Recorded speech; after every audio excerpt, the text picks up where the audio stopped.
Okay, students. So our next topic is after testing, maintenance. Students, maintenance is the stage of one of the last stage and important stage of SDLC, which requires maximum efforts among all the phases to develop the product. क्योंकि last में बहुत time तक वही चलने वाला maintenance. Product खत्म होने के बाद स्टूडेंट सी फॉर एग्जांपल आप एक कार यूज करते हैं, तो कार को बनने में स्टार्टिंग से लास्ट तक उसको मान लो कि कुछ आवर्स लगे होंगे या कुछ दिन लगे, 2-3 दिन लगे, 5 दिन 10 दिन लगे, इतना लगते नहीं, जल्दी एक प्रोड्यूस हो जाती है, राइट. मान लेते हैं कि 5 डेज लगा, लेकिन उसका ज्यादातर टाइम किसका गया? मेंटेनेंस में, क्योंकि वो आपके पास आएगा और 5 दिन चला के आप बेचने वाले, आप उसको खींचने वाले हो 5 साल 10 साल, और इंडिया में तो उसको 30-40 साल तक खींच लेते हैं, राइट. तो यहाँ पे हम तो टाइम कौन सा ज्यादा है? मेंटेनेंस का बहुत ज्यादा, राइट. तो यहाँ पे हमारा मैक्सिमम एफर्ट लगने वाला है. हाँ, this phase is needed to keep system operational. System को हमें ऑपरेट रखना पड़ेगा, हमेशा हमारे कार को स्टार्ट रखना पड़ेगा, हमारे सॉफ्टवेयर को ऑन रखना पड़ेगा, राइट. तो सिस्टम को हमें ऑपरेशनल रखना है. ऑपरेशनल मतलब रेडी टू गो, चालू होने के लिए तैयार होना चाहिए. Generally maintenance is needed due to क्यों जरूरत पड़ता है? Because sometimes there is change in environment और रिक्वायरमेंट ऑफ द सिस्टम. या तो एनवायरनमेंट में चेंज आ गया, या तो किसमें चेंज आ गया? सिस्टम के रिक्वायरमेंट में. क्लाइंट ने कुछ चेंजेस बोल दिया. एनवायरनमेंट में चेंज का मतलब क्या स्टूडेंट्स? कि कुछ फॉर एग्जांपल आपने कुछ सॉफ्टवेयर बनाए थे, वो 4G मोबाइल्स के लिए था, लेकिन अब 5G सिस्टम ही आ गया, तो तुम्हारे सॉफ्टवेयर भी 5G के लिए भी चलने पड़ेंगे. आप बोलोगे नहीं आपने तो 4G के लिए बनाया था, 5G नहीं, आपको फिर वो अपडेशन आपको देना पड़ेगा, राइट. ओके, सो स्टूडेंट्स ये बहुत बार ऑपरेटिंग सिस्टम में बदल जाता है. फॉर एग्जांपल मैं एंड्रॉइड के लिए एप्स बना रहा हूँ, तो मैंने जो एंड्रॉइड के लिए ऐप बनाया था कोई एक वर्जन था, उसका अलग अलग वर्जन आते हैं, राइट. अभी आप कौन सा वाला यूज कर रहे हैं आपके मोबाइल फोन में? एंड्रॉइड का कौन सा वर्जन यूज कर रहे हैं? जैसे आईफोन हम यूज करते हैं, तो आईफोन में बच्चों iOS 16, 17, 18 ऐसा एक वर्जन रहता है, राइट. आपके में भी होगा जेली बीन, किटकैट, ऐसा अलग अलग. और एक लेवल लेटर होता है ना, कौन सा है? मार्शमैलो भी था, JKLM. आप अभी कौन से पे है?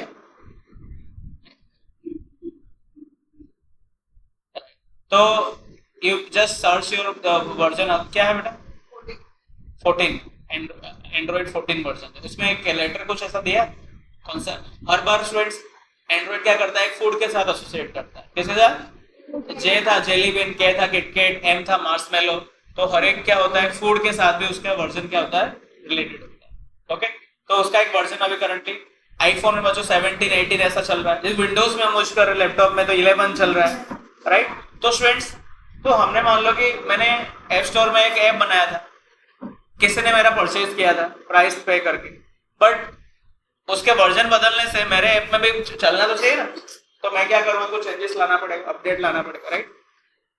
सो यहाँ पे चेंज इन द एनवायरनमेंट का एक maintenance involve performing following 4 kind of activities. Students, maintenance के 4 टाइप्स हो सकते हैं. There can be 4 types of maintenance. First one is corrective maintenance. What is corrective maintenance?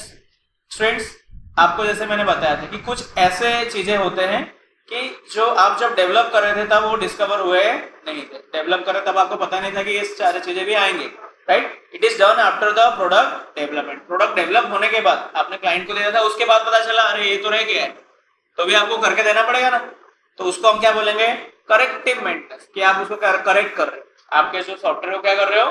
Correct कर रहे हो. कुछ चीजें बाकी रह गई थी, तो आपको उसको फुलफिल कर रहे हो after development, right. So that is one of the corrective maintenance. Next is students perfective maintenance. Students, यहाँ पे आप चाहते हो कि मेरे प्रोडक्ट को मैं परफेक्ट रखूं, उसमें कोई भी चेंजेस हो तो उसमें इंप्रूव करते रहो, एनहांस करते रहो, राइट. एक बार आपने प्रोडक्ट बना दिया, अब आप सोच रहे हो कि जैसे अपडेट देते रहते हैं, हमने ऐप स्टोर में ऐप तो दे दिया, प्ले स्टोर में प्ले, लेकिन फिर भी हम उसको अपडेट क्यों भेज रहे? तो वो कौन सा मेंटेनेंस है? Perfective maintenance. आप उसके अंदर अपडेट देके, स्टूडेंट्स देखो, अगर कोई एरर था, कोई गलती था, उसको आप सही करने के लिए अपडेट दे रहे हो, तो क्या हो जाए? Corrective maintenance. क्योंकि आप उसको क्या कर रहे हो? डेवलपमेंट के बाद करेक्ट करने के लिए दिए. लेकिन यहाँ पे जो लिखा है परफेक्टिव मेंटेनेंस, अगर आप उसमें और एक फीचर ऐड करना चाहते हो, that will be one of the कौन सा? According to the customer requirement, ये होगा परफेक्टिव मेंटेनेंस। मतलब you want to try to make the product more perfect, right. It mainly deals with the implementing or new or change user requirement and improving system performance। उसमें आप system की performance को भी improve कर सकते हो कि पहले ज्यादा एमबी आपका ऑक्युपाई करता था रैम, एफ अब कम ऑक्युपाई करे, राइट। ऐसा भी हम कर सकते हैं, right. So that will be known as the perfective maintenance. Next students adaptive maintenance, जो कि मैंने अभी बात कहा आपको कि नया इन्वायरमेंट में आपका सॉफ्टवेयर चला गया, जैसे कि मैंने कहा गया iOS 17 था 18 में गया, आपका सॉफ्टवेयर फिर भी क्या होना पड़ेगा, रन होना पड़ेगा, राइट। 4G में चल रहा था तो 5G में भी आपका वो नेटवर्क वाला कोई ऐप है तो भी चलना चाहिए। तो उसके लिए आपको कुछ अपडेट देना पड़ेगा, कुछ कोड ऐड करने पड़ेगा ना, तभी तो 4G वाला है फिर भी 5G में वर्क कर रहा है, राइट। सो उसको हम क्या करें, एडेप्टिव का मतलब क्या है, बोलते हैं ना ये बंदा बहुत ही एडेप्टिव इन नेचर, मतलब कहीं पे भी जाओ तो क्या हो जाता है, एडजस्ट हो जाता है। उस नए सिचुएशन में क्या होता है, अपने आप को क्या कर लेता है, एडेप्ट कर लेता है।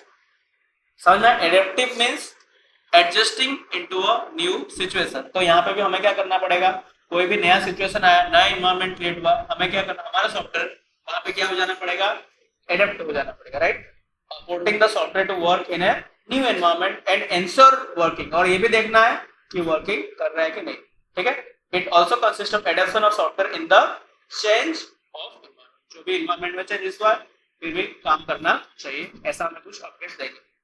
तीन अभी तक हमने देखा, पहला क्या था, करेक्टिव में क्या करेंगे, अपने डेवलपमेंट के बाद कुछ प्रॉब्लम का उसको करेक्ट करिए। परफेक्टिव में क्या कर रहे हैं, उसमें एनहांस कर रहे हैं, कुछ नया यूजर के रिक्वायरमेंट के हिसाब से। एडेप्टिव का मतलब ये आएगा जब एनवायरनमेंट कुछ चेंज हुआ, तब आपका नया सॉफ्टवेयर जो होगा उसमें कुछ चेंजेस करके नए एनवायरनमेंट में क्या करोगे, एडेप्ट करोगे। Last students preventive maintenance. क्या है प्रिवेंटिव मेंटेनेंस? स्टूडेंट्स देखो, जो हमारे फायर डिपार्टमेंट होता है ना, सूरत का भी फायर डिपार्टमेंट, ये सब एसएमसी के अंडर में आता है। तो उसके बहुत सारे गाड़ियां वगैरह देखते हो आप, फायर डिपार्टमेंट बहुत सारे गाड़ी से लाइन में रहती है। स्टूडेंट्स आपको क्या लगता है, फायर एक इमरजेंसी ऑपरेशन है क्या? इमरजेंसी ऑपरेशन है। इमरजेंसी का मतलब क्या, विद इन द सेकेंड्स और विद इन सम मिनट्स क्या होना पड़ेगा, फायर को वहां पे पहुंच जाना पड़ेगा। लेकिन स्टूडेंट्स देखो, अगर आप एक फायर ऑफिसर, राइट, जो जिसको गाड़ी को टाइम पे पहुंचाना, जनरली आपको कैसा होता है, कॉल आप अगर आप आज बैठे हो तो ऐसा हो सकता है कि आज का पूरा भी दिन चला गया, आपको कॉल एक भी ना आए। जनरली थोड़ी आज आग लगती रहती है, राइट। तो लेकिन स्टूडेंट जब आ जाए तब आपको 5 दिन में एक कॉल आया, 3 दिन में एक कॉल आया, तो आपको तुरंत जाना पड़ा। ऐसा हो सकता है हफ्तों में भी नहीं आ रहा हो एक कॉल, यस सर नो। लेकिन स्टूडेंट जब आया, मान लो कि ऐसा हुआ 2 महीने तक एक भी कॉल नहीं आया, राइट। तो उसके बाद कॉल आया और आप गए गाड़ी चालू करें, गाड़ी चालू ही नहीं हो रही। स्टूडेंट सेम प्रॉब्लम क्या होती है पता है, अगर ये जो एयरफोर्स होती है हमारे इंडिया की, तो फाइटर प्लेन्स हमारे पास तो बहुत अनेक जात के, इधर उधर के, फॉरेन के भी है, इंडिया भी या फॉरेन के बहुत सारे होते हैं। अगर कुछ इन केस वॉर हो गया, आप फाइटर प्लेन चलाए, उड़ ही नहीं रहा है क्योंकि क्या नहीं किया था आपने उसका प्रिवेंटिव मेंटेनेंस किया। प्रिवेंटिव मेंटेनेंस का मतलब क्या, उसको स्टूडेंट्स क्या करना पड़ेगा, रोज उसको थोड़ा चक्कर मार के लाना पड़ेगा, उसको देखना पड़ेगा ये ऑपरेशनल है ना, सब सही ढंग से चल रहा है कि नहीं, राइट। या तो स्टूडेंट्स आप देखते होंगे जो ड्राइवर्स रहते हैं, अगर आपके पापा या कोई ड्राइवर ऑक्यूपेशन से कनेक्टेड हो, तो उन लोग क्या करते हैं पता है, हर रोज अपने गाड़ी को निकालने से पहले या तो ट्रिप एंड करने के बाद उसको चेक करते कि सही सलामत है, या तो ट्रिप से जाने से पहले, लॉन्ग ट्रिप में जाने से पहले, वो आप भी लॉन्ग ट्रिप में जाने से पहले अपने कार का आपने देखते हैं कि सब सही सलामत है, या कोई हम जा रहे इतने दिन के लिए बिगड़ गया, ये परफॉर्मेंस इंजन सही है, ये टायर अलाइनमेंट वगैरह हम सब चेक कर लेते हैं, yes sir no. So that is nothing but preventive maintenance, कि प्रिवेंट करना, प्रॉब्लम ही ना। प्रिवेंट का मतलब क्या, prevention is better than cure बोलते हैं ना। आगे हमें क्योरिंग की जरूरत पड़े, गाड़ी को रिपेयरिंग करने की, इससे पहले हम प्रिवेंशन देख लें, राइट। तो यहाँ पे हम भी क्या करते हैं, जो एयरफोर्स वालों को भी उनको डेली रूटीन उनका मेंटेनेंस करना पड़ता है, एज वेल एज ये जो हमने किसकी बात किया, फायर डिपार्टमेंट को, उनको भी गाड़ी को क्या करना पड़ता है, रूटीन मेंटेनेंस में रखना पड़ता है, क्योंकि अर्जेंट कॉल आएगा तो उनको अर्जेंट जाना पड़ेगा। ऐसे नहीं बोले गाड़ी स्टार्ट नहीं हो रही आज, ऐसा नहीं कर सकते, राइट। सो इस शेड्यूल क्या आता है कि इतने दिन हमें करना है routine maintenance to keep equipment running as well as prevent down time. Down time मतलब कितना टाइम वो बंद रहा, डाउन टाइम यहाँ पे अलाउड ही नहीं है, कि मिनिमम टाइम में आपको मतलब डाउन टाइम मतलब इतना टाइम सिस्टम पूरा बंद है, सिस्टम बंद होना यहाँ पर अलाउड नहीं है, राइट। और बाद में एक्सपेंसिव रिपेयर कॉस्ट होगा ना, आप हर बार देख रहे होंगे, आपने 4 व्हीलर लिए थे, घूमने से आ रहे हो, अगर यहाँ पे प्रॉब्लम होता है आप सूरत में रिपेयरिंग करोगे उसका कॉस्ट कम आएगा, या आप महाराष्ट्र में कहीं पे घूम रहे हो वहां पे खराब हो गया तो किसका आएगा, सूरत में, क्योंकि बीच में खराब हो तो क्रेन से भी लाना पड़ता है, पता, क्रेन चार्जेस लगते हैं। कोई आपको वहां पे क्रेन ऑपरेटर आएगा, वो 20,000 लेगा सूरत तक लाने में, 10,000 लेगा, 8,000 लेगा, जो भी उसका अमाउंट, क्योंकि 4-5 दिन उसको बनने में लगेगा, इंजन वर्क हो तो तुरंत नहीं हो जाता, तो आप वहां पे रह नहीं पाओगे महाराष्ट्र में 2 दिन वहां पे इंजन रिपेयरिंग करने के लिए, तो लोग क्या करते हैं क्रेन से उसको वापस लाते, फिर यहाँ पे रिपेयरिंग करवाते। Understood friends? तो वो नहीं हो उसके लिए हम क्या करना पड़ेगा, प्रिवेंटिव मेंटेनेंस करना पड़ेगा, right. It reduces the likelihood of failure, ये क्या करता है, फेलियर होने के चांसेस को बढ़ा देता है। ऐसा नहीं कि फेलियर नहीं होगा, हो सकता है, आपने सब कुछ किया फिर भी वो महाराष्ट्र में खराब हो सकता है, बट क्या होता है, चांसेस कम हो जाते हैं, रिस्क क्या हो जाता है, कम हो जाता है, right. In this phase, the system is reviewing for studying the performance and knowing the full capabilities of system. हम रिव्यू करते हैं परफॉर्मेंस बराबर है कि नहीं जाने से पहले, right, and full capabilities of the system बराबर है कि नहीं। सो सिमिलरली हम अगर हमारे केस में अभी मैंने तो हार्डवेयर के बारे में बात की कि गाड़ी हो गया, एयरफोन्स हो गया, कार हो गया, बट एनालॉजी क्या है, अगर सॉफ्टवेयर भी है, हम फॉर एग्जांपल IRCTC के सॉफ्टवेयर हैंडल कर रहे हैं, IRCTC में सॉफ्टवेयर है, उसमें स्टूडेंट्स जो तत्काल टाइम टिकट बुकिंग का टाइमिंग होता है 11 या समथिंग अराउंड होता है, उसमें स्टूडेंट्स कितने सारे क्राउड आते हैं एट टाइम, राइट, बहुत सारे आते हैं, तो क्या हमारे बैंडविड्थ उतना अवेलेबल है, राइट, हमारी स्पीड हम चेक कर लेंगे उसके आधा घंटा 1 घंटा पहले कि उतना अगर रिक्वेस्ट बराबर हो रहा है कि स्टूडेंट्स, अगर आपको पता होगा, शायद आप लोग को पता ही होगा कि 10th और 12th का जो बोर्ड का रिजल्ट आता है, क्या पता, मैं कुछ बोला है, क्या पता, स्पीड स्लो हो जाने की बात नहीं कर रहा था, मैं कह रहा था देखो आपने सुना नहीं, आपने प्रेडिक्ट कर लिया कि सर क्या कह रहे स्टूडेंट्स, मैं कह रहा था कि जनरली रिजल्ट 8 बजे आता है ना, लेकिन 6 बजे भी कभी कभी आ जाता है, आपको ये पता है कि नहीं, सुबह सुबह लोग 6 बजे भी देख लेते स्टूडेंट्स, शायद इस साल ही नहीं हुआ था, इस बार 10th में नहीं हुआ था, लेकिन 2 इयर्स पहले शायद आपके में हो गया होगा, है ना, कि आप 6 बजे भी देख सकते। तो स्टूडेंट्स वो कैसे देख लिया आपने 6 बजे ना, एज वेबसाइट। तो स्टूडेंट्स એનું રીઝન આ છે પ્રિવેન્ટિવ મેન્ટેનન્સ। स्टूडेंट्स व्हाई, देखो उन्होंने कहा आप कब, देखो दे आर अकाउंटेबल कि 8 बजे के बाद ऐसी प्रॉब्लम नहीं आना चाहिए कि रिजल्ट नहीं मिल रहा है, लेकिन वो उसे लोग 6 बजे चेक कर दे कि हमारा सब कुछ सही चल रहा है कि नहीं चल रहा, लेकिन तुम उस बीच में देख के आ जा रहे हो, समझ में आ गया, वो 6 बजे रिजल्ट अनाउंस नहीं कर रहे, वो 6 बजे चेक कर रहे कि चलो कहीं कोई सूरत में होगा, कोई बड़ौदा में, गांधीनगर, देखो तो जरा उनकी टीम क्या किसी को बताएंगे, आप देखो कि सब अलग अलग जगह सब कुशल मंगल है ना, ऐसा वो कर रहे, अंडरस्टूड। लेकिन अपने को टाइम क्या मिला 8 बजे का, 8 बजे से तो हम चेक करेंगे ना 6 बजे सब बराबर काम कर रहे हैं, दैट इज लाइक स्टूडेंट्स, जब कोई स्टेज परफॉर्मेंस होने वाला होता है 2 घंटे के पहले आ जाते हैं ना एक्टर, माइक चेक 1 2 3 सब वो करते हैं, means what they are doing, वो देख रहे हैं कि सब कुछ क्या है बराबर है या नहीं, that is nothing but preventive maintenance. In case of software हम ऐसा कर सकते हैं, इन केस ऑफ सॉफ्टवेयर हम लोग क्या करेंगे, देखेंगे कि हमारा बैंडविड्थ सही है कि नहीं, हार्ड डिस्क वगैरह ऐसा नहीं कि फुल होने आ गया है, बहुत सारी चीजें हम ऐसा देख सकते हैं रूटीन मेंटेनेंस के तौर पे, राइट। स्टूडेंट्स खत्म क्या हो गया, वाटरफॉल मॉडल, ये सारे हमने स्टेजेस देखे, starting from the feasibility study, requirement guess gathering, analysis, specification, then design, coding, testing. Testing में પણ अलग अलग प्रकार, unit testing, integration testing, system testing, alpha beta SM. तो તમને શું લાગે છે આટલું ટેસ્ટિંગ હશે? ન इतना ही टेस्टिंग नहीं है, बहुत सारे और भी testing, stress testing, monkey testing, ऐसे बहुत सारे और भी टेस्टिंग है, राइट। लेकिन हम अभी इतना करंटली पढ़ते हैं, अभी आपके सिलेबस में और भी आएगा, black box testing, white box testing, ये ऐसे भी टाइप्स आएंगे, black box testing, white box testing आगे आएंगे, तो आपको पता चलेगा आगे आते, राइट। तो स्टूडेंट टेस्टिंग के बाद हमने क्या देखा, मेंटेनेंस। मेंटेनेंस में हमने देखा कि उसके भी कितने टाइप्स थे, 4 टाइप थे, पहला टाइप क्या था, करेक्टिव, सेकंड परफेक्टिव, परफेक्ट कर रहे हो, और थर्ड एडेप्टिव, नए एनवायरमेंट में एडेप्ट होना है, एंड फोर्थ वन प्रिवेंटिव, कि प्रॉब्लम आए ही ना, राइट। नेक्स्ट अभी हम देखेंगे स्टूडेंट्स, देखो अब हर एक मॉडल में ये स्टेजेस आने ही वाले हैं, हर एक मॉडल में इतने स्टेज आए वाले हो। आपको एग्जाम आए प्रोटोटाइप मॉडल, प्रोटोटाइप मॉडल में देखो कोई भी सॉफ्टवेयर बनाना है क्या, उसमें टेस्टिंग नहीं रखेंगे क्या, भले वो कोई भी मॉडल से बन, टेस्टिंग तो आएगा ही आएगा, कोडिंग बिना कोडिंग के हो जाएगा क्या। And all are sequential activities, right, जो हमने सीक्वेंशियल एक्टिविटीज देखा,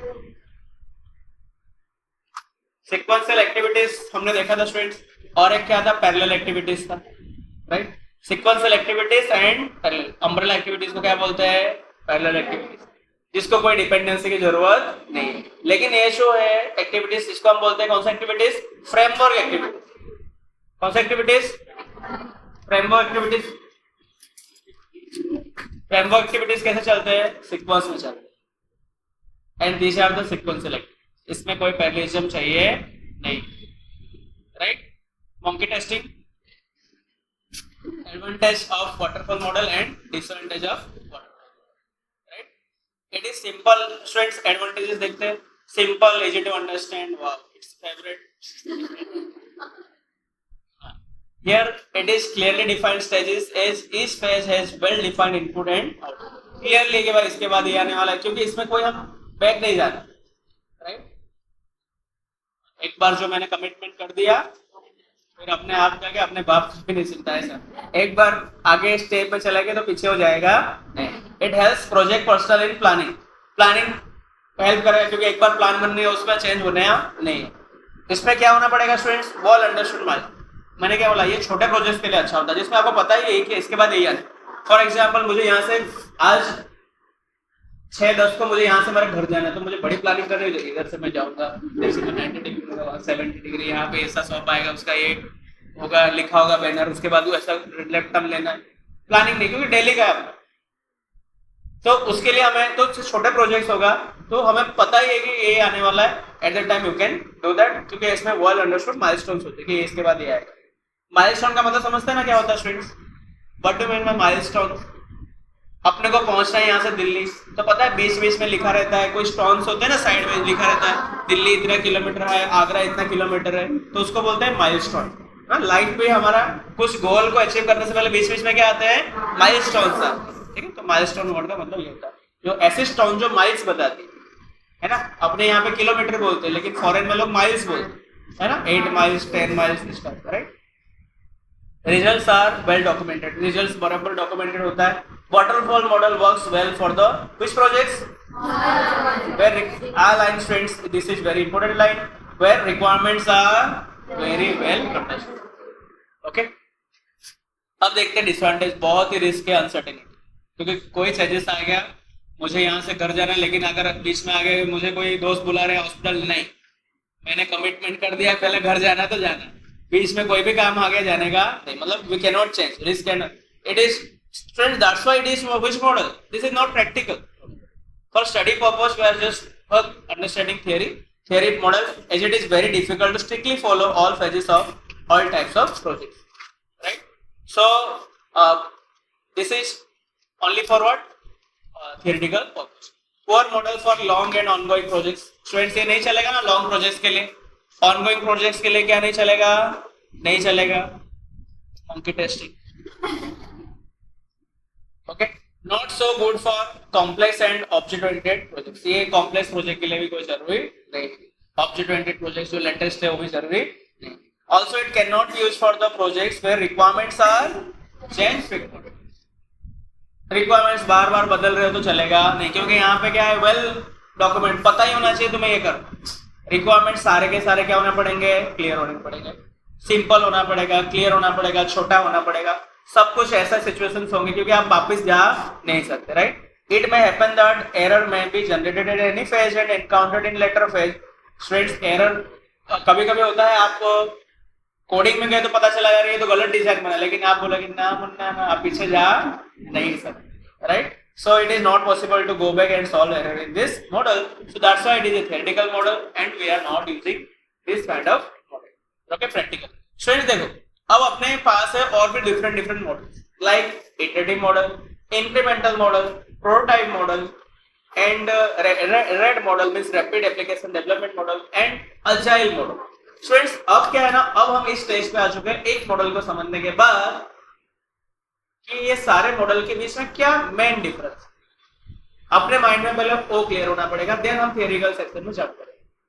समझ में आ रहा है? बहुत सारे मॉडल, देखो अपने को एक पता चल गया, जैसे कि देखो मुझे अगर तुमको बोलना है कि मोबाइल खरीदना है, आपका बजट 50,000 का है, एंड मैं आपको बोलूंगा कि ये 5 मोबाइल के बीच में आपको चूज करना है, इसमें से आपको कौन सा खरीदना है, राइट? अपने पास गैलेक्सी का है, सैमसंग गैलेक्सी है, आईफोन के कुछ है, या ब्लैकबेरी, अलग अलग जो आते हैं। ओके, तो स्टूडेंट्स पहले बात तो आपको एक मोबाइल के बारे में तो आइडिया होना पड़ेगा। मोबाइल ही नहीं पता है मोबाइल क्या होता है, वैसे सेकंड क्वेश्चन पूछोगे तो व्हाट इज मोबाइल, इसलिए मैंने आपको एक मॉडल बताया। Now you are in the position कि you can differentiate among the different model, because सारे मॉडल में ये चेंजेस तो आने वाले। अंडरस्टूड? तो स्टूडेंट्स लेट्स एक्सप्लोर फर्स्ट। देखो एक्चुअली सीक्वेंस में क्या आता है, एक एक मॉडल आ रहा है, लेकिन मैं पहले आपको क्या बताऊंगा, सारे मॉडल के बारे में इन जनरल आइडिया दूंगा। That idea will help you while you are covering the different models. वो पता तुम्हारे माइंड में पहले से ही क्लियर है, अच्छा ये होता है ये होता, तो आपको पहले से ही पढ़ने में क्या रहेगा, इजी रहेगा। So let's jump to the directly to the which model. हाँ स्टूडेंट्स, ये एप्लीकेशन एक रह गया है, एप्लीकेशन कब यूज करना है, ये भी रिपीटेड कंटेंट है। Only when the requirements are very well known, clear होना पड़ेगा, फिक्स इन्वायरमेंट कैसा होना पड़ेगा, स्टेबल, बदल नहीं जाना चाहिए, 4G 5G जैसा नहीं होना चाहिए, स्टेबल होना चाहिए। प्रोडक्ट की स्टेबल, प्रोडक्ट डेफिनेशन में चेंजेस नहीं होना चाहिए, टेक्नोलॉजी वेल अंडरस्टूड, प्रोजेक्ट क्या होना पड़ेगा, स्मॉल, ये सारे कैरेक्टरिस्टिक्स है, तभी then and then only you can go for which model, right students? अब देखो नेक्स्ट मॉडल क्या आएगा, इटरेटिव वाटरफॉल मॉडल। उसके बाद क्या आएगा, इंक्रीमेंटल मॉडल। उसके बाद भी मैंने आपको बताया कि इंक्रीमेंटल मॉडल फिर आप पढ़ोगे, इंक्रीमेंटल मॉडल के बाद और भी सारे ऐसे मॉडल्स आएंगे students, incremental model, prototype model, spiral model, RAD model, agile model. इतना मॉडल अपने सिलेबस में है। तो let's have a quick differentiation among these models available, right? So students सबसे पहले कौन सा मॉडल हमने देख लिया है ऑलरेडी, वाटरफॉल मॉडल, राइट? तो अब आ रहा है मार्केट में iterative waterfall model and incremental model. तो स्टूडेंट्स ये दोनों बहुत ही इंपॉर्टेंट मॉडल, ये दोनों में डिफरेंस समझते हैं अपने, राइट? स्टूडेंट्स इसके लिए मैं कुछ आपके लिए एग्जांपल्स लाया हूं, right? Study technique, this is my name and this is my friends, बहुत ही थोड़ा अलग अलग ढंग का है, राइट? बट ऐसे नाम भी होते हैं। आप अगर डेटाबेस पढ़ोगे तो डेटाबेस में क्या आता है, एक कंस्ट्रेंट आता है ना, यूनिक कंस्ट्रेंट, यूनिक होना चाहिए, प्राइमरी की, तो उसका नाम ही प्राइमरी की, ऐसा नाम मिल रहा है, right? So students our study technique, so I used to follow the technique incremental and my friend used to follow the technique iterative। तो क्या डिफरेंस होता है ना बताओ। आप क्या करना, सोचना कि आप कौन सा टेक्निक यूज करते हो पढ़ने में, राइट? तो मेरा टेक्निक ऐसा होता था, जब हमारी एग्जाम होती थी, आपके तरह ही हम बैठ के पढ़ते थे, मेरा दोस्त और एक होता है ना आपके दोस्त, मतलब कंपटीशन भी होता है, उसने कहाँ तक पढ़ लिया होगा अब तक, 5 बज के उसने कहाँ तक पढ़ा होगा, राइट? कभी कभी हम फोन भी कर लेते, कितना चैप्टर हुआ, राइट? तो हमारे बीच में भी ऐसा होता था। तो students what is my approach is कि मैं पढ़ता था इंक्रीमेंटल मॉडल। इंक्रीमेंटल मॉडल मतलब पहले मैं पूरा चैप्टर 1 को कंप्लीट करता, थोड़ा भी नहीं छोड़ता, कहीं से भी सब कुछ उस वहां से परफेक्टली एकदम ऐसा पढ़ना कि चैप्टर 1 में फिर से मैं वापस आना ना पड़े, सारे उसके क्वेश्चंस कवरिंग, पूरे कॉन्सेप्ट वाली पूरा अंडरस्टैंड करके ही मैं कहां जंप करूंगा, चैप्टर। वैसे ही कंप्लीट करके चैप्टर 3 4 मान लो 5 चैप्टर है, तो पूरा एक, तो मेरे क्या होता था जनरली, सुबह एग्जाम होगा तो रात को मैं लास्ट में एकदम पूरा 2-3 घंटे बाकी होगा, मैं चैप्टर 5 तक पहुंचूंगा, राइट? लेकिन ये सारे बहुत ही अच्छे से हो गए होंगे, लेकिन मैं एग्जाम के एकदम डोर तक जाते हुए मेरा चैप्टर 5 चल रहा हो, क्यों बाकी होगा, अभी भी हुआ नहीं, क्योंकि हम कौन सा मॉडल फॉलो करें, इंक्रीमेंटल, एक होने के बाद ही दूसरे में जाए। इंक्रीमेंटल मतलब जैसे I++ कैसे होता है, एक होने के बाद दूसरे में हम इंक्रीमेंट करें, राइट? ये मॉडल। अब आप सोचो दूसरा मॉडल एक होता है जिसको हम बोलते हैं इटरेटिव मॉडल या आइटरेटिव बोल सकते हो आप, इटरेटिव बोल सकते हो, which my friend used to follow. Students वो क्या करेंगे पता है, सारे चैप्टर्स को पहले ऊपर से देख लेंगे, चैप्टर 1 2 3 4 5 एक राउंड कंप्लीट कर देंगे, ठीक है। और हम एग्जाम देके मान लो कि 2 बजे आए हैं तो 6 बजे तक कॉल आ जाएगा, हमारा सारा चैप्टर कवर हो चुका है, रिवीजन चल रहा है, और हम तब तक कहाँ पे होंगे, सेकेंड चैप्टर में होंगे, राइट। उनका रिवीजन चल रहा है, मतलब क्योंकि उन्होंने क्या किया है, इटरेटिव मॉडल फॉलो किया है, पहले ऊपर से सारा कुछ देख लिया कि अच्छा इसमें ऐसा होता है, इसमें ऐसा होता है, इसमें, ओके। अब हम फिर क्या चल रहा है, उनका सेकेंड राउंड चलेगा, राउंड 2, उसमें और कुछ जो कंटेंट रह गया उसमें और थोड़ा इंप्रूव कर लेंगे, ओके ये तो रह गया था फर्स्ट राउंड में, ठीक है। तो हम लोग जब चैप्टर 5 में पहुंचेंगे ना, तब तक ये दोस्त का तीसरा रिवीजन चल रहा होगा लास्ट में, कि मेरा थर्ड रिवीजन चल, so that is known as the which model, iterative. समझना, इटरेटिव का मतलब होता है इटरेशन, जो हम लूपिंग में यूज करते हैं ना, लूपिंग को पता है, लूप को भी इटरेट कहा जाता है, राइट। आई इटरेटर, आई को हम इटरेशन करते हैं, लूप 3 बार लूप घुमाना को 3 बार इटरेशन करना है बोलते हैं ना। तो यहाँ पे स्टूडेंट देख रहे हो, आपका कंटेंट बार बार क्या हो गया है, इटरेट हो चुका, लेकिन यहाँ पे तुमने एक ही बार कंप्लीट, राइट। तो स्टूडेंट से दोनों अप्रोच, ऐसा नहीं कि ये बैड है, ये गुड है, ये गुड बैड, सबका अलग अलग क्या होता है, अप्रोच होता है। क्योंकि आपको जो क्वेश्चन है मान लो ऊपर से है, तो यू आर मींस आपने बहुत अच्छे से प्रिपेयर किया है, you can write it quite well, right. So ये दोनों अप्रोच होते थे, ओके। तो स्टूडेंट दूसरा हम आते हैं कि मैंने और एक एग्जांपल लिया है, attempting GATE exam phase 1। Students GATE exam होता था, तो उसमें स्टूडेंट्स कैसा आता है ना, उसमें 65 क्वेश्चन होते हैं 100 मार्क्स के, कुछ क्वेश्चन 1 मार्क्स के होंगे, कुछ क्वेश्चन क्या होंगे 2 मार्क्स होंगे। तो स्टार्टिंग के कुछ क्वेश्चन होंगे 15, कुछ अलग, फिर वहां से 1 to 25, लास्ट में से अलग अलग होते थे, राइट। तो स्टूडेंट्स ये कॉम्पिटिटिव एग्जाम होता है, जैसे कि आपने हमारे JEE टाइप का एग्जाम्स होते हैं, कॉम्पिटिटिव एग्जाम। तो कॉम्पिटिटिव एग्जाम्स में अगर स्टूडेंट्स हम लोग इंक्रीमेंटल मॉडल फॉलो करेंगे ना, तो वहां पे आपका अच्छा रिजल्ट नहीं है। कौन सा मॉडल फॉलो करेंगे, तो इंक्रीमेंटल मॉडल क्या कहता है, जब तक एक क्वेश्चन नहीं हो जाता तब तक आप नेक्स्ट क्वेश्चन में नहीं जाएंगे, है ना। क्योंकि आप इंक्रीमेंट करो ना, एक पूरा परफेक्टली दे दो, उसके बाद ही नेक्स्ट में जाओ। तो स्टूडेंट्स उसमें चांसेस है कि आपको फेलर ही मिलेगी जहां तक। तो मैं एवरेज की बात कर रहा हूँ, सारे स्टूडेंट्स को अगर मैं, कोई बहुत ही टैलेंटेड सब आ रहा है तो अलग बात। तो इसमें स्टूडेंट्स इटरेटिव मॉडल अच्छा क्यों रहेगा, क्योंकि आपका काम क्या रहेगा पता है, कि पहले एक बार स्कैन कर दो, पहले सबसे इजी वाले जो मुझे तुरंत ही आ जाए, मतलब कम एफर्ट में मेरे को मार्क्स मिल रहा है, देखा आपने, पहले एक बार नजर मारा, चलो जो आ रहा है इजीली वो आप करते हैं, तो आपको कॉन्फिडेंस आ गया, चलो इतने मार्क्स तो मेरे आ ही, क्योंकि उसमें कोई सीक्वेंशियल नहीं होता ना, OMR जैसे होता है, आपको टिक करना रहता है, राइट। तो सेकंड फेज में तो आपको स्टूडेंट्स क्या आ गया, कॉन्फिडेंस आ गया कि चलो मैं इतना मार्क्स तो मेरे आ चुके। अब आप सेकंड राउंड में जब फिर से एक बार देखोगे तो थोड़ा मिड जैसा लग रहा था, आप उसको अटैक करोगे, तो थोड़ा ट्राई करोगे, सम सॉल्व करोगे, तब आपको मिल जाएगा आंसर उसका। तो स्टूडेंट्स ऐसे अगर हम क्या करेंगे, राउंड करेंगे, याद रखना गवर्नमेंट एग्जाम्स में जाओ तो ऐसा अगर राउंड वाला फॉलो करोगे, you will get the good result. उसको हम वो क्या बोलते हैं, फेज वाइज, पहले फेज, सेकंड फेज, 3 फेज, यानी आपने उसको इटरेट किया। समझ में आया स्टूडेंट्स। मैंने जब इनिशियली गेट एग्जाम अपेयर किया था तो मैंने इंक्रीमेंटली फॉलो किया था, कि जो मेरा नेचुरल, तो उसमें मेरा अच्छा रिजल्ट इसीलिए नहीं आया क्योंकि मैं एक कंप्यूटर नेटवर्क का स्टूडेंट सब्जेक्ट था जो मेरा फेवरेट था। तो उसमें सेकंड या थर्ड क्वेश्चन कंप्यूटर नेटवर्क का एक क्वेश्चन था जिसको मैंने बहुत ट्राई किया, लेकिन उस टाइम पे मेरे से आंसर नहीं आ रहा, लेकिन मैं आगे बढ़ने में नहीं, ये तो मेरा फेवरेट सब्जेक्ट, इसको कैसे मैं छोड़ सकता हूँ। तो आप ज्यादा टाइम दे रहे हो, लेकिन उसमें टाइम लिमिट होता है ना, पूरा एग्जाम आपको इतने आवर में अटेम्प्ट करना है, 3 आवर्स में, तो आपके टाइम जा रहे हैं, उसमें पर क्वेश्चन आपने कितना टाइम दिया वो भी इंपॉर्टेंट, क्योंकि शायद वो अगर क्वेश्चन आपने नहीं देखे होते तो और बहुत सारे क्वेश्चन आप उसको सॉल्व कर पाते। Understood. So at that time what helps, iterative. तो जितना, लेकिन स्टूडेंट्स थी आप बोलोगे सर तो इटरेटिव मॉडल तो ये अल्टीमेट लग रहा है कि यही यूज करना चाहिए, लेकिन स्टूडेंट्स रिसर्च वगैरह में क्या चलेगा, इंक्रीमेंटल, क्योंकि आप कुछ रिसर्च कर रहे हो, इनोवेशन कर रहे हो, पहली बार ही नया कर रहे हो ना, तो आपको एक कंप्लीट हो स्टेप, तो ही दूसरा स्टेप पता चलेगा। Yes sir no.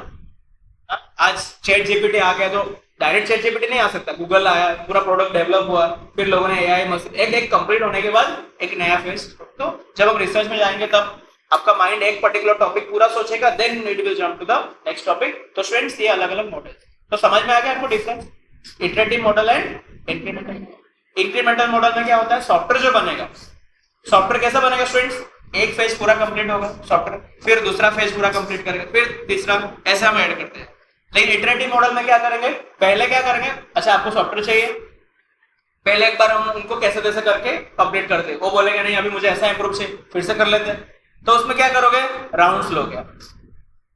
समझ में आया, पहले उनका रिक्वायरमेंट था, आपने प्रोजेक्ट आपके हिसाब से करके दिया, फिर से उसने कुछ चेंजेस किया, तो नेक्स्ट राउंड, नेक्स्ट फेज, धीरे धीरे क्या करेंगे स्टूडेंट्स, हम उसको बेटर करते हैं। तो ज्यादातर स्टूडेंट्स अपने को लग रहा है ना अभी इटरेटिव बेस्ट है ज्यादातर, इसलिए स्टूडेंट्स नॉर्मल प्रोजेक्ट्स में यहाँ अच्छी तरह से इटरेटिव मॉडल का यूज होता है, कि जहां पे तुमने एक इटरेशन में प्रोजेक्ट, इटरेशन स्टूडेंट्स एक इटरेशन मतलब अभी हमने जो वाटरफॉल मॉडल पढ़ा ना, एक वाटरफॉल मॉडल एक इटरेशन हो गया ना, पूरा क्या हो गया, पूरा सारे स्टेजेस आ गए, मतलब एक इटरेशन। फिर से आप जाओगे ऊपर, कुछ रिक्वायरमेंट और चेंजेस है क्या, उसको इंक्लूड किए, प्लान किए, डिजाइन किए, सब कुछ करते गए, सेकेंड इटरेशन। तो स्टूडेंट्स ऐसे क्या होता है, सॉफ्टवेयर धीरे धीरे आगे बढ़ते जाए।